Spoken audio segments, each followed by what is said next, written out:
जय माता दी, हर हर महादेव। आज मैं जो टॉपिक लेकर के आई हूँ वो है कि जब किसी भी देवी देवता की शक्ति हमारे ऊपर आती है तो उनको चलाने के नियम क्या होते हैं।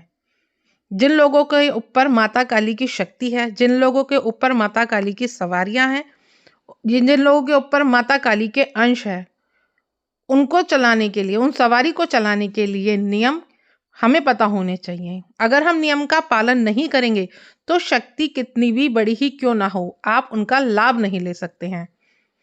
तो आज का टॉपिक यही है। वीडियो शुरू करने से पहले अगर आप मेरे चैनल पर पहली बार आए हैं तो चैनल को सब्सक्राइब करें, वीडियो को लाइक करें, साथ ही साथ नोटिफिकेशन बेल को भी प्रेस कर दें जिससे मेरी आने वाली वीडियोस आप सभी तक पहुंच पाए। देखिए, जब भी कोई शक्ति आती है तो हमें उस शक्ति के नियम अनुसार ही चलना होता है। अगर आप उनके नियम अनुसार नहीं चलते हैं तो आप आसानी से बीमार पड़ जाते हैं। आप देखेंगे, आप उन्हीं थोड़े से कामों में, जो आपके काम कभी भी पूरे नहीं होते, आप उन्हीं कामों में उलझ कर रह जाते हैं। आपका कोई काम पूरा नहीं हो पाता। ये उन्हीं लोगों के साथ होता है जो माँ की कृपा तो पाना चाहते हैं लेकिन माँ को प्रसन्न नहीं करना चाहते, माँ के नियमों का पालन नहीं करना चाहते। अब ये लोग, आप में से कुछ लोग, आप मुझसे पूछेंगे कि क्या माँ को चलाने के लिए भी कोई नियम होते हैं? क्या हमारी इतनी औकात है कि हम माँ को चला पाए, या हम नियम का पालन करना जरूरी है? देखिए, वो शक्ति है।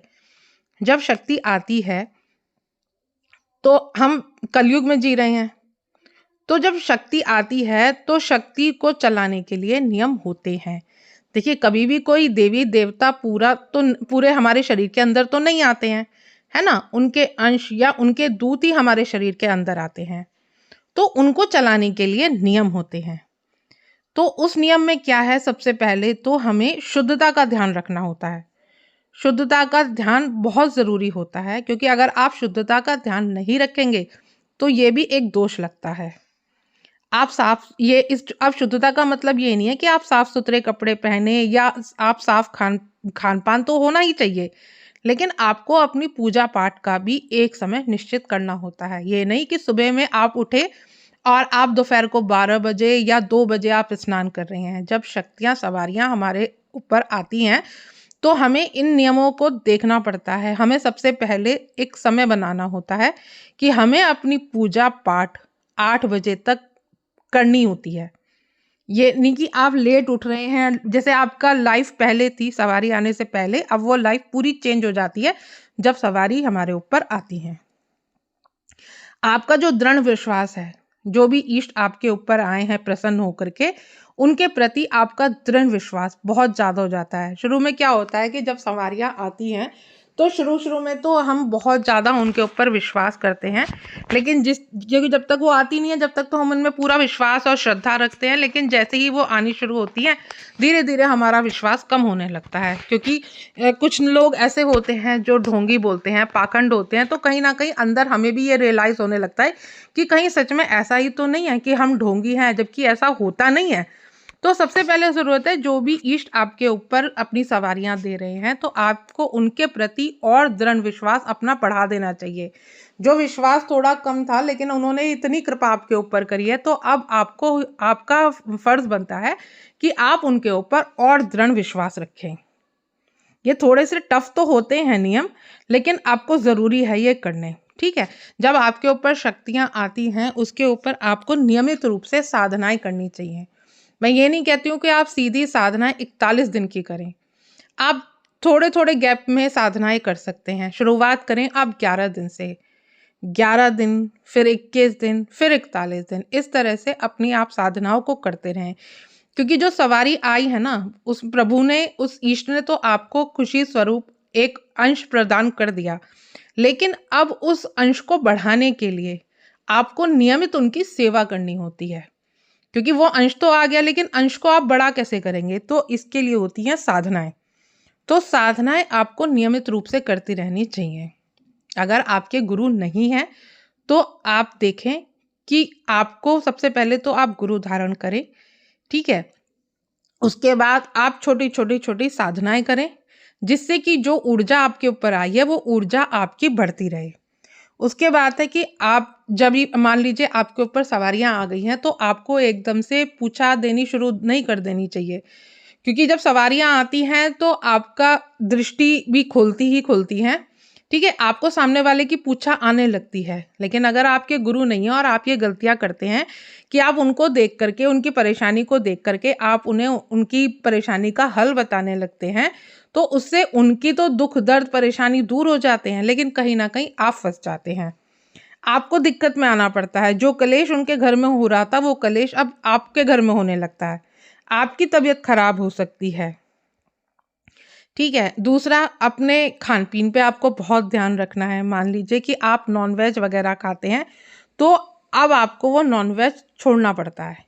बहुत सारे लोग अल्कोहलिक होते हैं, लेकिन जब सवारियाँ आती हैं, तो फिर आपको इन सब चीज़ों को त्यागना पड़ता है। ये नियम का पार्ट भी है। जभी भी आप ऐसा आप सोचोगे ना कि आपको इन नियमों का पालन करना ही करना पड़ेगा। बहुत सारे तो बच्चे ऐसे होते हैं जो इन सब चीज़ों से भागते हैं, लेकिन फिर उनको परेशानी भी होती है। अगर आप इन नियम का पालन नहीं करते हैं, तो आपको धीरे-धीरे परेशानी बढ़ती जाएँगी। ठीक है? आप कहीं न कहीं आपके ब्लॉकेजेस बढ़ना शुरू हो जाएँगे। आपके जो चक्र हैं, वो बैलेंस है, वो इम्बैलेंस होना शुरू हो जाएँगे। तो वो सब चीज़ों में आपको नियम का पालन करना ही पड़ता है। ठीक है? वो चक्र अच्छे से बैलेंस में रहें, आप नेगेटिविटी से बचे रहें, आप तंत्र मंत्र से बचे रहें, इसके लिए आपको जप तप अपना बढ़ा देना चाहिए। आपको ये सारी चीज़ें करनी है, आपको जो संगति भी करनी है ना, वो संगति भी आपको ये चीज़ देखनी है कि जो सामने वाला इंसान है, उसकी सोच गंदी ना हो। क्योंकि अगर उसकी सोच गंदी होगी और आप उनके साथ रिलेशनशिप में रहेंगे या आप उनके साथ फ्रेंडशिप में रहेंगे, तो कहीं न कहीं उनकी नेगेटिविटी आपको इफ़ेक्ट देगी। आपको इफ़ेक्ट देगी तो आप कहीं न कहीं परेशान रहोगे। आपको बहुत सारी चीज़ों का त्याग करना पड़ता है। ठीक है? आपने देख लिया ना कि जब आप पहले काम आपके नहीं बन रहे थे, तो आप जो चीज़ें आप गलत ले रहे हो, तो उन चीज़ों का आप त्याग करके देख लो। शायद हो सकता है कि आपके काम बन जाएँ। जो आपका एक्सपेरिमेंट है, वो आपका एक्सपेरिमेंट सफल हो जाए। ठीक है? तो अपने अंदर की जो इच्छा है, वो जब तक आप इच्छा को नहीं मारोगे, तो माँ भगवती आपको साक्षात दर्शन कैसे देगी? दर्शन तो वो तभी देगी ना जब आप उसके लिए आप जब तब अपना बढ़ाओगे। अगर आपकी थर्ड आई खुलनी शुरू हो जाएगी, तो उस भगवती की ऊर्जा से आप कैसे डील करोगे? क्योंकि वह ऊर्जा इतनी ज़्यादा तीव्र होती है कि उसके आगे कोई चीज़ नहीं चलती, कुछ दिखता ही नहीं है। तो यह चीज़ अगर आपको दिख रही है, तो माँ भगवती को देखना है, तो ये इन सारी चीज़ों का आपको त्याग करना पड़ेगा। इन चीज़ों को मैं बहुत क्लियर तरीके से समझा रही हूँ। कोई काम करने से अगर आपका नुकसान हो रहा है, तो वो ब्लॉकेजेस आ रहे हैं। इस काम को आप 1.5 साल करके छोड़ के तो देखिए। ये मेरे खुद कहती हूँ कि आप बिल्कुल भी इन चीज़ों का त्याग कीजिए अगर शक्ति चलानी है। शक्ति चलाना कोई मज़ाक नहीं है। ठीक है? इसका मतलब ये नहीं कि अगर आपके ऊपर शक्ति आ गई है, देखिए एनर्जी जिस हिसाब से ये कलयुग आ रहा है ना, उस हिसाब से जो आगे आने वाले दिन खराब बताए जा रहे हैं। 2025 से लेकर 26 तक, खैर अभी तो 25 ही आ रहा है, इसी को डील कर लो, यही बहुत बड़ी बात है। इन चीज़ों को डील करना है तो आपको आध्यात्मिक में आना ही पड़ेगा। नहीं तो आप बीमारी से मारे जाओगे, नहीं तो आप महँगाई से मारे जाओगे, नहीं तो तंत्र मंत्र से मारे जाओगे। होना है। इष्ट देवता का आपको हाथ पकड़ना है। सवारी एक अलग फॉर्म है। सवारी हर किसी को प्राप्त नहीं होती है, लेकिन पूजा पाठ अपनी बढ़ा दो, पॉजिटिविटी अपने अंदर लेकर के आओ, आसन लगाओ। घंटों-घंटों बैठने के लिए मैं नहीं कह रही हूँ, लेकिन कम से कम अपने इष्ट के लिए आप 1 घंटा तो दो। मंदिर में जाना शुरू करो। मंदिर में बैठना आप शुरू करो। दान पुण्य आप करना शुरू करो। ठीक है? जो भी गरीब आपको जन दिखते हैं, उनकी सेवा करो, अच्छे भाव रखो, अच्छा विश्वास रखो। तो बहुत सारे लोग यही गलतियाँ करते हैं। दुनिया भर का कलेश ना अपने घर में ला कर के कर देते हैं। मान लीजिए बाहर से आए हैं, मन डिस्टर्ब है, लेकिन आकर के घर में कलेश करते हैं और सीखना चाहते हैं पूजा पाठ। तो यह भी एक नियम के विरुद्ध है। अगर आपको शक्ति प्राप्त करनी है, अगर आपको भगवती की कृपा प्राप्त करनी है, तो पहले खुद को आपको सम होना पड़ता है। पहले आपको अपने घर के जितने भी इशू हैं वो सॉल्व करने होते हैं। अपने हाथ से अपना घर खराब नहीं करना होता है। अपने अपने मुंह से आप गालियां मत बको, दूसरों को आप परेशान मत करो, आसपास के लोगों के साथ मार पिटाई मत करो, झगड़ा मत करो, ठीक है। तो ये सारी चीजें ही हैं, यही नियम है, क्योंकि भगवती चलेगी उन्हीं के साथ ही जो खुद चाहता है कि मेरे साथ एक पॉजिटिव एनर्जी चले। ऐसा ऐसे नहीं चलती कि माँ आ तो गई है, मैं इतना जाप करूंगा, माँ के आने के बाद मैं कुछ भी नहीं करूंगा, तो ऐसा नहीं होता है, ठीक है। आपको ये बहुत सारी चीजें हैं जो आपको करनी पड़ती हैं, तो माँ आपके साथ रहती हैं। देखिए, भगवती कर्म के अधीन है, कर्म से ही प्राप्त होती है। अगर आपके अच्छे कर्म नहीं है तो भूल जाओ कि कोई शक्ति आपके पास आएगी। माँ भगवती तो नहीं आएंगी, कोई शक्ति भी आपके पास नहीं आएगी। तो भगवती को अगर आपको प्राप्त करना है, भगवती अगर आपके ऊपर आई है, तो उन आपको इन नियमों का पालन करना पड़ेगा। आशा करती हूँ वीडियो समझ में आई होगी। अगर वीडियो समझ में आए, वीडियो को लाइक शेयर ज़रूर करें।